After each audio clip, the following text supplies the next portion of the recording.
In the stifling shadows of Richmond Palace, the aging queen lingered as winter surrendered to another bleak spring.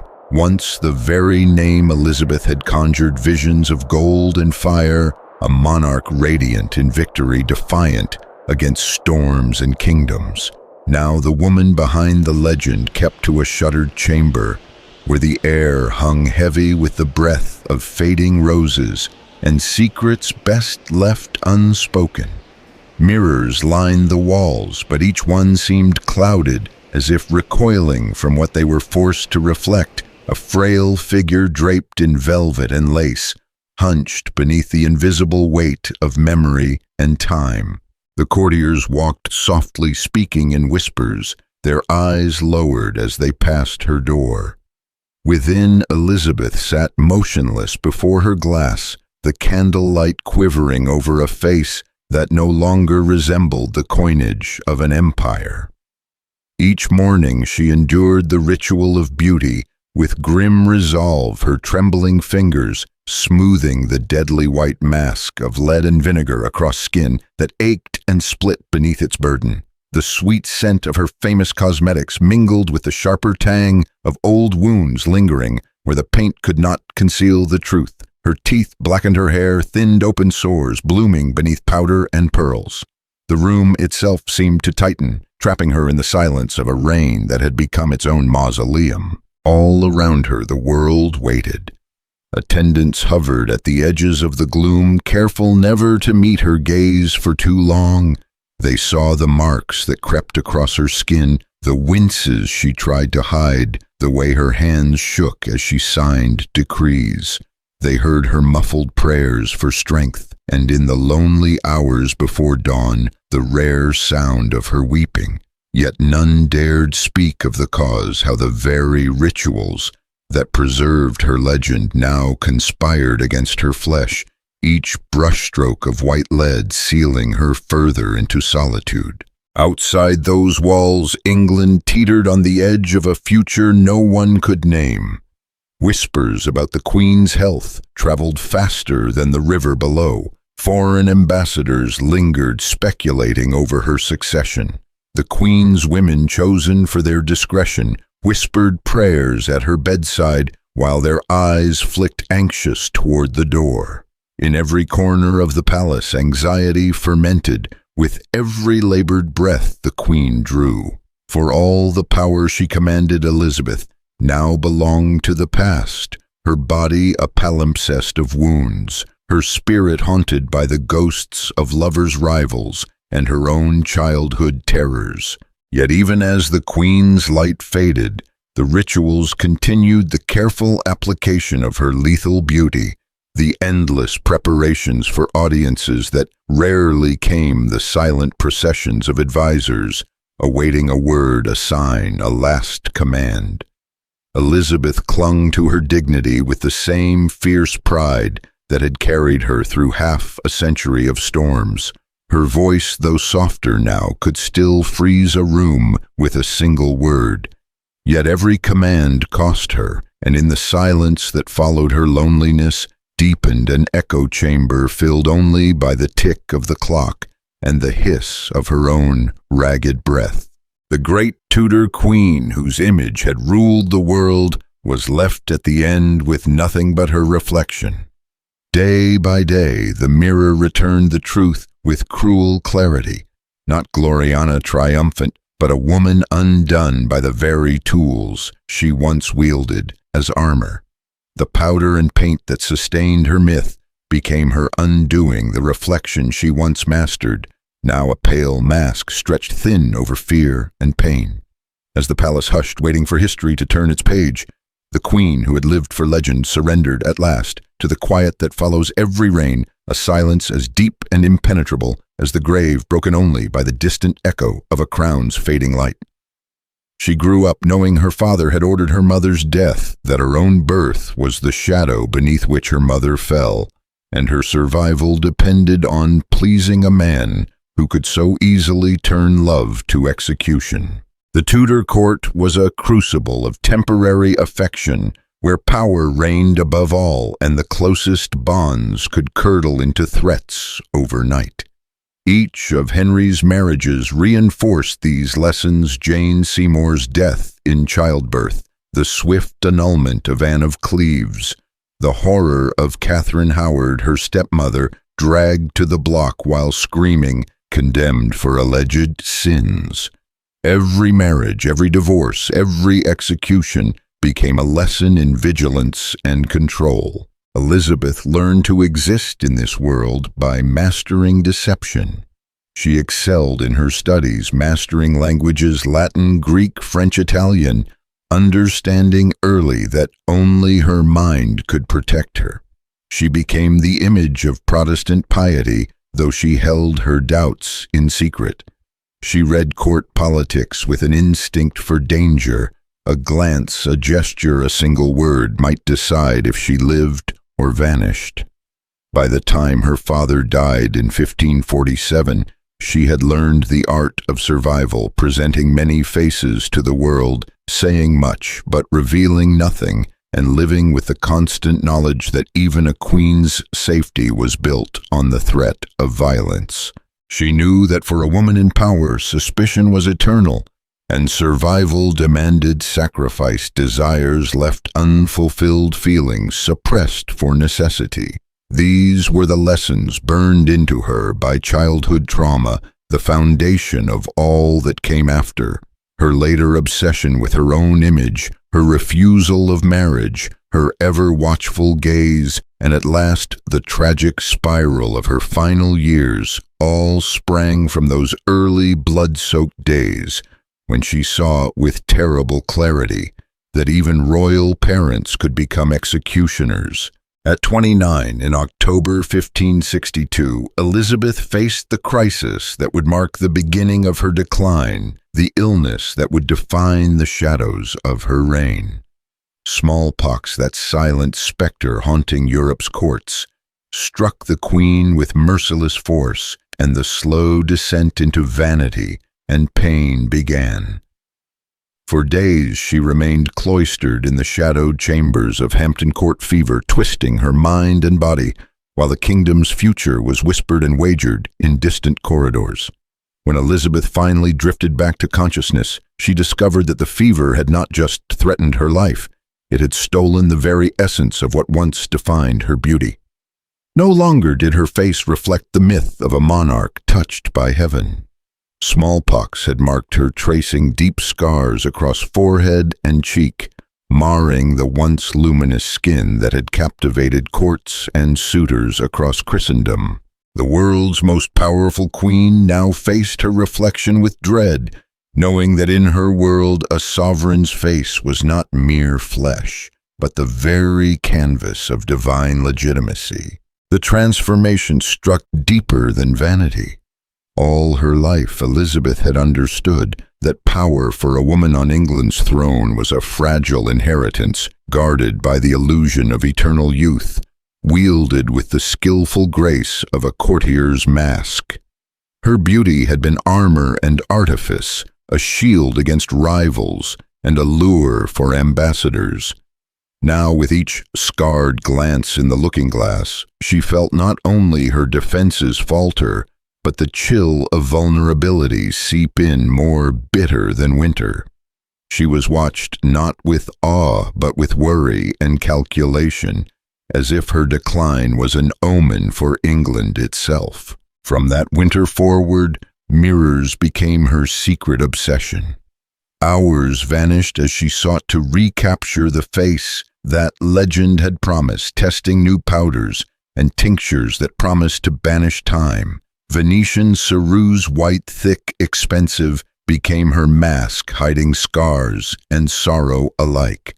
Each morning was transformed into ritual. Her ladies, silent and anxious, applied layer upon layer, their hands trembling as they brushed the poisonous lead over Elizabeth's fragile skin. Kohl darkened her eyes, mercury rouge brightened lips and cheeks, all designed to restore what illness had stolen. Beneath this gleaming facade, however, the queen's flesh suffered in silence, sores that would not heal, a subtle poison that crept with every application. the faint metallic scent that clung to everything she touched. To those who entered her presence, the queen appeared reborn, skin pale as marble, her gaze sharp as ever. Rumors spread of her ethereal allure, and foreign envoys again knelt in wonder before the Virgin Queen, their letters home aglow with praise.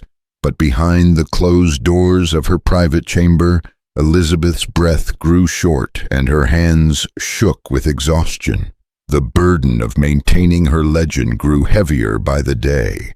Attendants tiptoed in terror, sensing the storm beneath her silences, knowing that even the slightest hint of pity could shatter the brittle peace of the royal rooms. Night after night, Elizabeth lingered before her mirrors, searching for the girl she had been searching for, the sovereign the world demanded. In the flicker of candlelight, her beauty became both prison and curse, each reflection a reminder of what she had lost and what she must continue to feign. The sweet, acrid scent of lead and powder drifted through the palace, lingering in tapestries and gowns, a ghostly trail of the queen's longing and regret. As the end drew near and her strength failed, the legend endured even as the woman faded, leaving only silence, the glint of ruined mirrors, and the haunting lesson that even the most dazzling crown can be undone by its own light.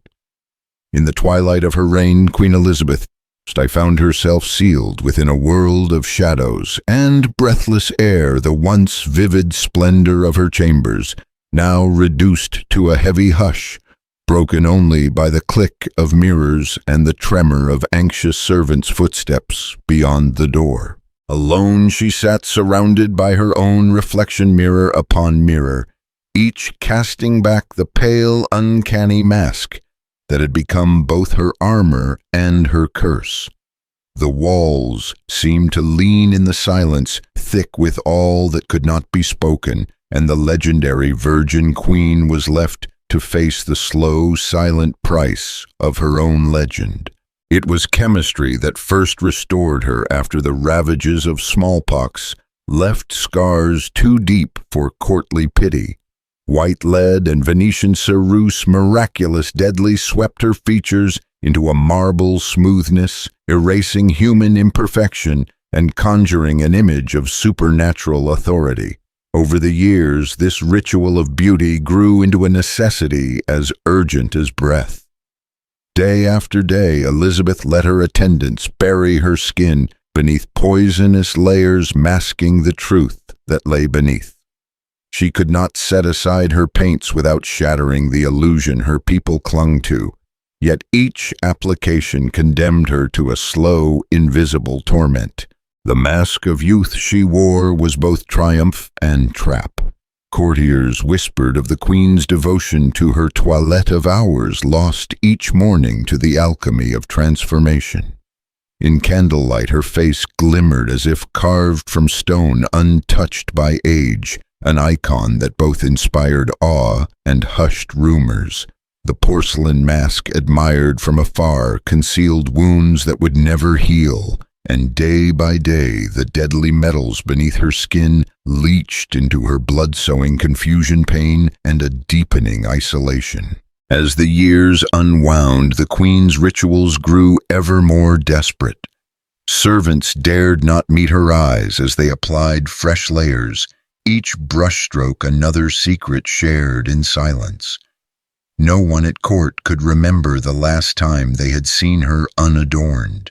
Even portraits were forbidden to reveal her decline, artists commanded to immortalize only the serene, untouchable beauty that had come to define the crown.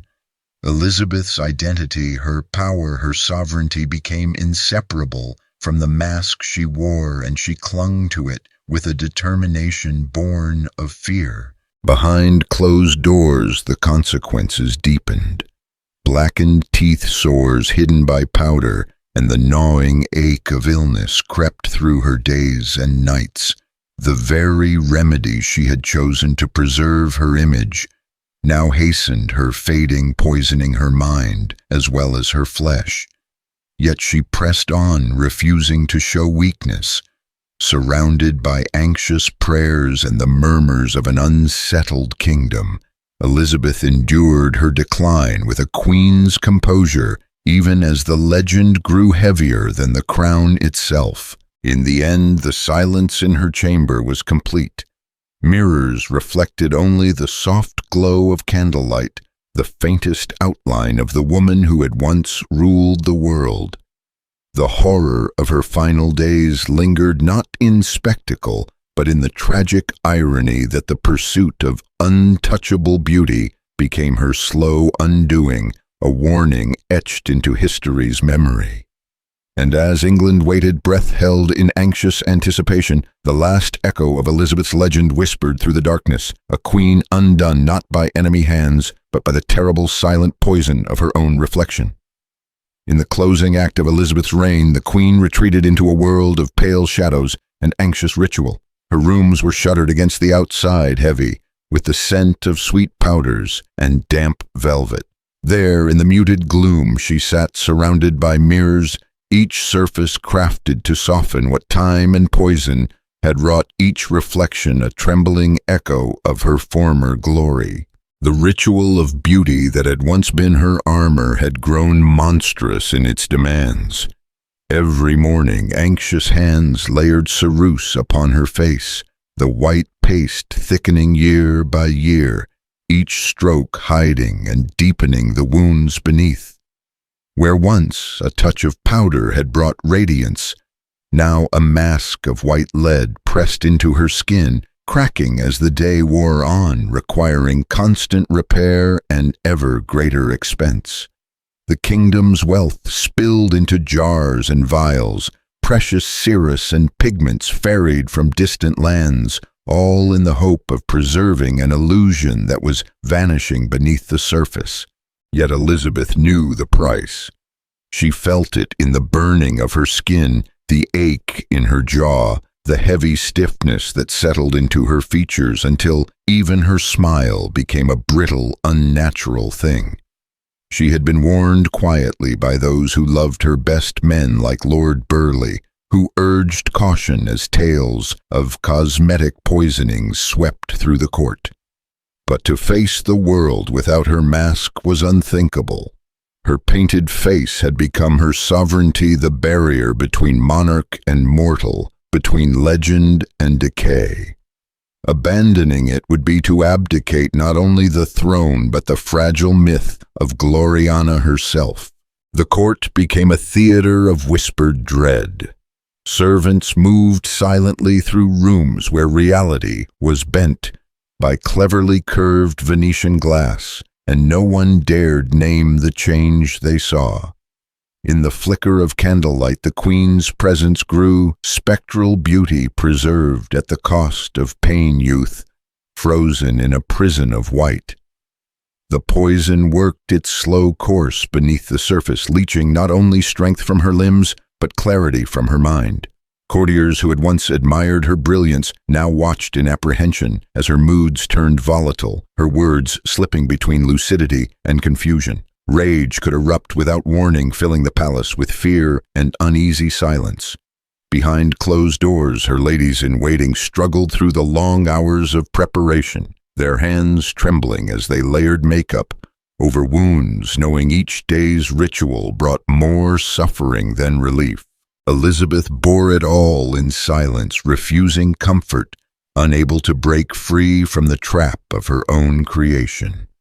The weight of centuries seemed to rest on her shoulders, each moment haunted by the specter of mortality. In those final days, as her body faltered and the court awaited the end, the queen remained a solitary figure, pale, rigid, and remote, lost somewhere between her legend and her reflection. The world held its breath, uncertain whether to mourn the woman, the myth, or the warning she left behind. And in the hush that followed, Elizabeth's legacy endured not as a tale of ageless beauty, but as a shadowed elegy for the loneliness and cost of power. She drifted through her final years behind a veil of artifice, ensconced in a chamber thick with shadows and the stale perfume of fading power. The room was close, its heavy drapes shutting out all but the faintest, sickly light, where mirrors stood like silent judges on every wall. Here the once glorious Queen Elizabeth I moved among a hush of anxious servants, and the echoes of her own legend desperate to halt the slow betrayal of her own body. Each morning brought the same ritual, the whitening mask applied to her face, layer upon layer, hiding wounds and blemishes beneath a false porcelain brightness.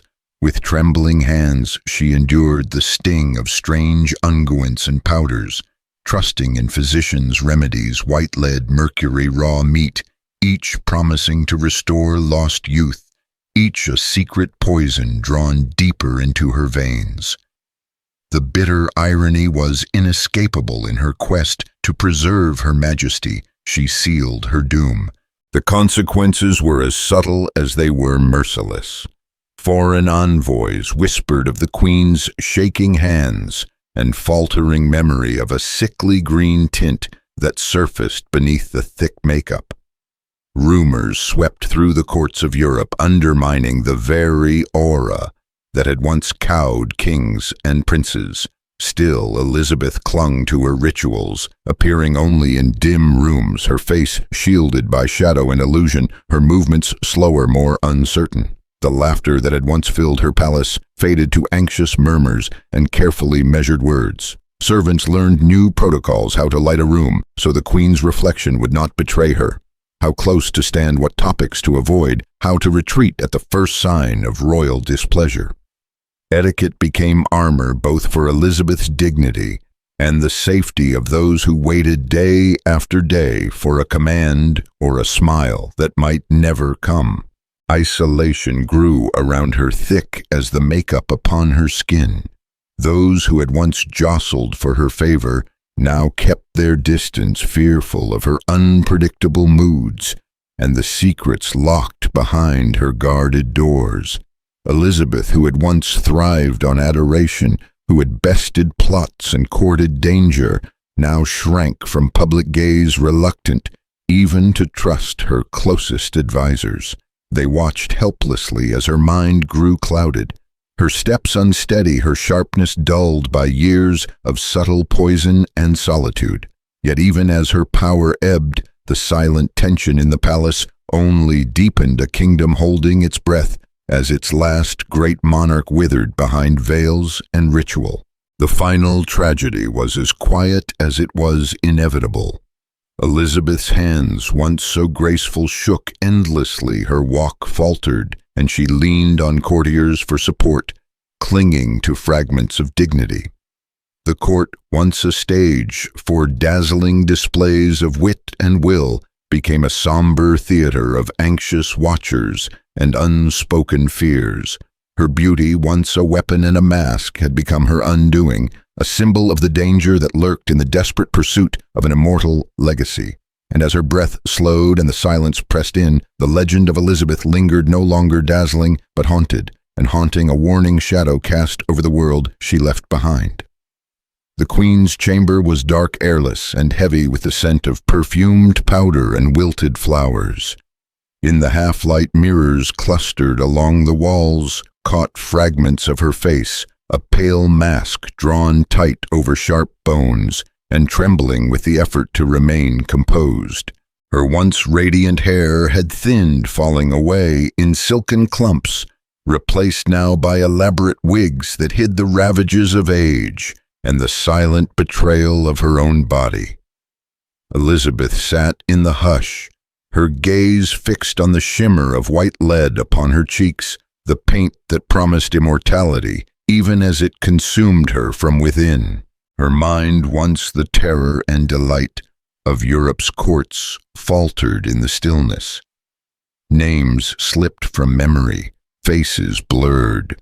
On occasion, those closest to her found the Queen whispering to her reflection eyes, searching the glass for the ghost of her mother or some vestige of lost youth. These moments came more often as time pressed on, but were spoken of only in anxious whispers concealed behind bolted doors and loyal silence. Her moods shifted like the weather. Sudden rages sparked over the smallest missteps. A goblet dashed to the floor, a servant fleeing in tears, then days of gloom so deep she could not speak or rise.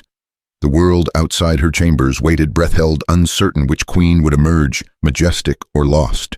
The rituals that once preserved her legend became a daily ordeal. Each morning she endured the hours-long process of transformation, her flesh stiff with pain, her nerves frayed by the tremor and ache that never left her. Layer by layer her ladies smoothed the deadly white paint over skin grown thin and pocked their hands, careful, their eyes averted. The scent of cosmetics lingered like a veil of lilies over a tomb. Elizabeth knew in her heart what the world did not see beneath the surface. Her beauty had become a prison. She confided in moments of rare vulnerability that the face she wore was both shield and torment, an armor that grew heavier as she weakened, impossible to shed without exposing the ruin beneath. Her world contracted as her body failed her. Long silences gathered in the corridors. Courtiers exchanged wary glances, voices hushed in the presence of the queen's shadow. The kingdom trembled on the edge of uncertainty as decisions waited, envoys lingered, and the pulse of government slowed to match the fragile rhythm of her days. The legendary Virgin Queen, once a force that shaped empires, now wandered, the labyrinth of her mind haunted by the cost of her own legend, a solitary figure surrounded by anxious faces and fading light. With the coming of the final winter, Elizabeth retreated further into that twilight. Her voice grew softer, her words wandering off into silence. Sometimes she would pause, lips parted, as if to speak, but no thought would come, and she would turn away from the expectant crowd of mirrors. In the gloom, the only sound was the queen's ragged breath and the patient shuffling of attendants waiting for a summons that never came. Her presence lingered in the palace like a question with no answer, a warning of the price paid for glory and of the lonely, perilous beauty that had both made and undone her. She was alone at last, or so it seemed. The queen, who had once been the sun of England, now dwelled in a chamber of shadows where the air stood thick with perfumes, and old fear and mirrors lined the walls like silent judges. The velvet drapes blocked out the world, and within that stuffy darkness, Elizabeth sat motionless. Her breath shallow, her eyes flickering to the glass, searching perhaps for the face she once knew. Her ladies hovered nearby, half dreading the next command, all too aware that their sovereign was slipping from them, by degrees a legend unraveling into frailty. In those final months it was not illness alone that haunted Elizabeth, but something far more spectral, a creeping dread, a sense that the world she had ruled was receding, even as her body failed. Whispers told of her talking for hours to empty chairs, as if ghosts had come to keep her company, her mother, her lost sister, figures from a childhood filled with betrayal. To some, these were the dreams of an old woman facing death. To others, they were the price of so many years spent ruling in solitude, the weight of every secret, every wound, every mask she had worn for the crown. Her body bore the silent testament of decades spent as a living emblem. The beauty rituals that had built her myth now dismantled her piece by piece. White lead, once her armor, had left her skin wounded and raw beneath a veneer of powder so thick it cracked if she so much as frowned. Each day her ladies labored for hours, layering paste upon paste, sculpting a countenance that looked less like a queen and more like a figure carved for a tomb. Beneath the layers, sores refused to heal, and her hair, once the gold of summer, fell in waning wisps, ghostly against the pillows. Her teeth blackened and brittle from the rouge, and the years were hidden behind a careful, practiced silence. The sweet, cloying scent of her cosmetics hung in the room, but could not disguise the deeper rot. It mingled with the worry of the courtiers, and the heavy hush of anxious servants who feared what they might see when the queen called for her mirror.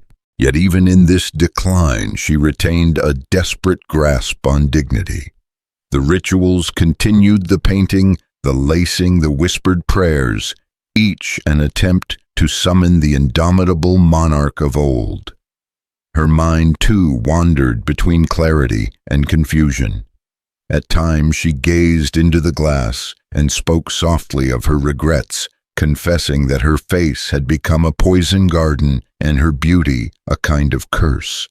These lucid moments chilled those around her more than any fever, for they revealed the lonely soul trapped inside the royal shell. With each passing week, the isolation deepened. The palace grew quieter. Courtiers lingered in the hallways, unsure whether to approach. Elizabeth's moods flickered unpredictably, now sharp with rage, now blank with sorrow. On the worst nights, she could be heard scraping at her skin in the dark, desperate to peel away the mask, as if to reach the woman she had lost beneath so many layers of duty and artifice. The scars this left were carefully covered, yet nothing could mask the exhaustion in her eyes or the slow, inexorable fading of the sovereign spirit that had once terrified Europe. When she last appeared before Parliament, the spectacle was almost too much to bear. Cloaked in jewels and velvet, bolstered by the trembling arms of her attendants, Elizabeth was a pale shadow of her former self, her voice cracked and uncertain. Even those who had followed her decline could not help but mourn what was passing, a monarch turned mortal, an age of majesty slipping quietly away. In the final days at Richmond, the atmosphere inside her rooms was heavy and unbreathable. Prayers were whispered in corners, and the anxious faces of the court gathered like clouds before a storm. Elizabeth lay on her pillows, half shrouded in darkness, still seeking her own reflection in the mirror's depths. The legend of the Virgin Queen had always been built on illusion, on the fierce brilliance of image and will. Now, as the candles burned lower, only silence remained, a silence haunted by regret, by all that had been sacrificed for glory, and by the lingering lesson that beauty once wielded as a weapon can become a poison as slow and certain as the end itself. In her final days, the Queen lingered in a suffocating chamber, heavy curtains drawn against the world, the air thick with the powdery scent of her own painted mask. Alone but for a single trusted attendant, she hunched at her writing desk, the dawn's pale light fractured by ornate mirrors and veiled with dust. Her trembling hands, stained with white lead, struggled to guide the quill, the simple act of writing transformed into an ordeal by the strange numbness that now plagued her limbs. Each morning when the palace was still, she would pour herself into these secret letters, her thoughts circling in shadows, searching for solace or confession. She no longer resembled the Virgin Queen immortalized in portraits. The lacquered mask she wore, once her armor, had become her shroud. Beneath the paint-open sores ached and teeth blackened, a grotesque parody of the youthful image she had spent a lifetime perfecting. Yet she could not set aside her rituals, could not let her subjects see the decay that threatened to unmake her legend. As her body failed, so did her mind, clouded by the poisons she had chosen in service of an impossible ideal. She grew confused sometimes, not recognizing those around her, sometimes lapsing into fogs of silence, unable to recall words spoken or orders given. Those who cared for her moved quietly, eyes lowered, frightened to bear witness to the collapse of majesty. In the letters that would never be read aloud, the Queen confided the truth she could admit to no one else, that her beauty was both her power and her undoing. She saw clearly now how each layer of cosmetics, each ritual stroke of the brush, had been another step toward oblivion. She wrote of feeling herself manipulated, painted, and paraded, even as she sensed that those closest to her had encouraged the very rituals that consumed her all in the name of keeping her formidable and untouchable. Her final words were haunted by the image of a monarch slowly vanishing behind her own reflection, becoming a ghost upon the throne she once ruled. As the illness deepened and her reign waned, the palace fell into a hush of anxious anticipation. Servants tiptoed through corridors thick with secrets, ministers whispered of succession and the fate of England, and prayers for the Queen's recovery seemed to echo unanswered. In the dark, airless room, the only sounds were the faint, labored breaths of the woman who had once been Gloriana, and the restless flutter of parchment as she searched for absolution. When she finally put down her quill, the silence was absolute. No trumpets marked the passing of an age, only the fading light on her mirrors the scent of dying lilies and the knowledge that her pursuit of immortal beauty had become the slowest poison of all. The world outside her door braced for the end of a legend, never knowing the cost of the mask she wore, or the silence that lingered where a queen once reigned. In the suffocating gloom of her final days, Queen Elizabeth I lingered alone in a chamber thick with shadows, the pale gleam of mirrors reflecting not her legend, but a frail silhouette draped in the silence of decline. The once mighty monarch whose word had bent the fate of empires now inhabited a world stilled by fear and secrecy, surrounded by anxious courtiers who tiptoed through an atmosphere heavy with both dread and reverence.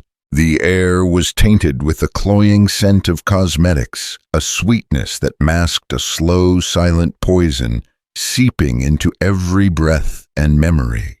For years, Elizabeth had hidden herself behind the painted armor of youth, her daily ritual of white-lead crimson lips and gilded wigs performed like a prayer against the ravages of time. But in the twilight of her reign, her famed beauty betrayed her. Her teeth, once pearly, now blackened and aching. Her flesh covered in wounds, and lesions grew ever more dependent on the very paints that destroyed it. Even her attendants, chosen for loyalty above all, found it difficult to meet her gaze.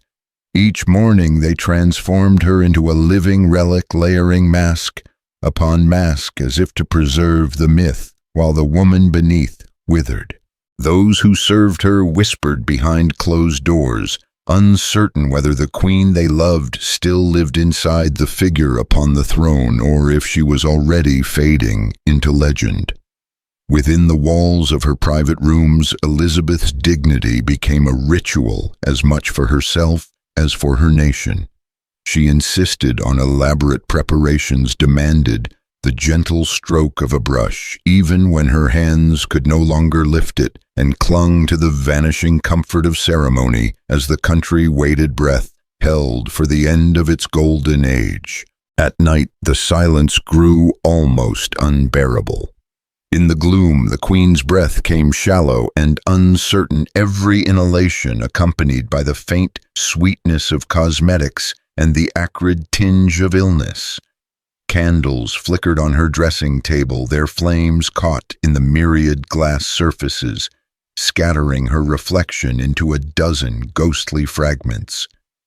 Sometimes those who cared for her claimed to see Elizabeth sit upright in her bed, eyes searching the darkness as if haunted by the faces of the past. At other times she would reach for a mirror, fingers trembling, desperate for reassurance that the legend had not yet left her face. Her final gestures became laden with tragedy, her hand to her cheek finding only the chalky residue of the paints that had been her shield and her undoing. The shadow of her death fell heavy across England. In those last hours, the room became a tableau of artifice and decay, a queen surrounded not by adoring subjects but by the implements of her own undoing, and a handful of attendants too afraid to speak, let alone approach her bed. When Elizabeth's life finally slipped away on a cold March morning, the stillness that followed was more suffocating than grief.